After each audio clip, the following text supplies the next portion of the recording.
Hello friends, कैसे हैं आप सब लोग।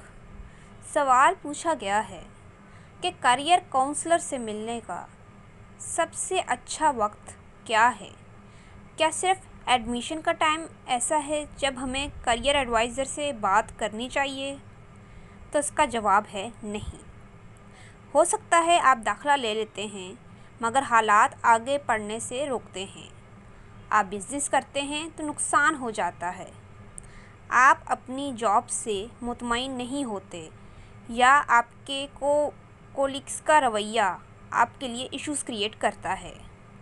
आप दूसरी जॉब करना चाह रहे होते हैं मगर कुछ समझ नहीं आता या आपके रिलेशंस आपके काम को मुतासर करते हैं। ये सबसे अच्छा टाइम होता है जब आपको किसी भी करियर एडवाइज़र से बात करनी चाहिए। वीडियो को लाइक और शेयर करें, चैनल को सब्सक्राइब करें।